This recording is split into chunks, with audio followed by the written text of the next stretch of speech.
كلمني كده عن التربة الرملية فيها ميل أكتر وأكتر. هي تربة ملتصقة ومتماسكة، تتحمل قوة ضغط أقل من نص طن لكل قدم مربع، مثل الرمل والرمل الطفلي، والتربة المغمورة في المية، والتربة التي تسيل فيها المياه بسهولة وحرية. تعد التربة الرملية من نوع سي من أقل أنواع التربة ثباتا من النوع A. موضوع الميل ده إحدى وسائل تأمين العمال من خطر انهيار جانب الحفر. لو انت عندك تربة طينية أو رملية جيت حطيتها بزاوية قايمة زي التربة الصخرية، أكيد تقع على الناس وتنهار.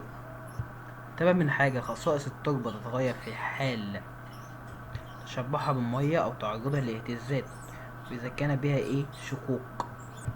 حتى لو كانت طفلية أو صخرية التربة دي واتشبعت بالمية، فهي لو اتشبعت بالمية حتى لو كانت طفلية أو صخرية تمام هتنهار بسهولة. أو الناس شغالة بالحفار جنبهم أكيد هتنهار بسهولة جدا. تمام كده. نيجي بقى في آخر جزء معايا، هو أنظمة حماية الحفر. أول نوع من أنواع الحماية وهو نظام الميل أو المصاطب. إن أنا أبدأ أميل جانب الحفر. أميل جانب الحفر. sloping and pinching.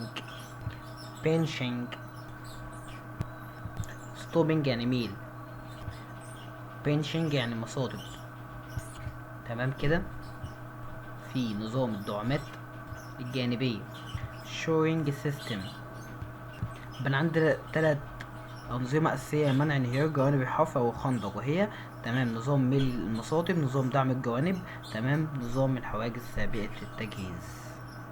بحيث ان انا نظام الدعامات الجانبية اجيب الواح جنب بعض وابدأ احطها خوازيق كده بالعرض، دي اسمها دعامات جانبية. ان انا في نظام الدعامات الجانبية ان انا اجيب الواح جنب بعض وابدأ احط لها خوازيق بالعرض، دي كده اسمها دعامات جانبية عشان جانب الحفر ما ينهارش. واخر وسيلة عندي تمام نظام حواجز سابقة التجهيز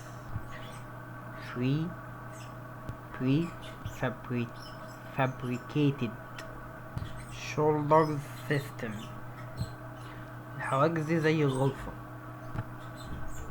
سور وسور ومقفولة زي الغرفة، بيها 4 جدران.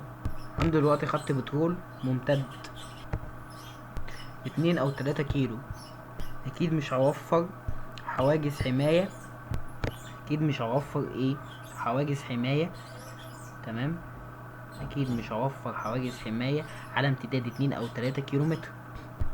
أنا من المسافة دي كلها أنا عاوز أأمن الشخص اللي هينزل يلحم خط البترول ده في 3 متر. أنا بجيب حاجز أو أوضة أو غرفة سابقة التجهيز في المكان ده اللي هو 3 متر. لو الحفر انهار في أوله أو في آخره ما يهمنيش. أنا يهمني المكان اللي فيه الناس البني آدمين اللي شغالة. تمام كده.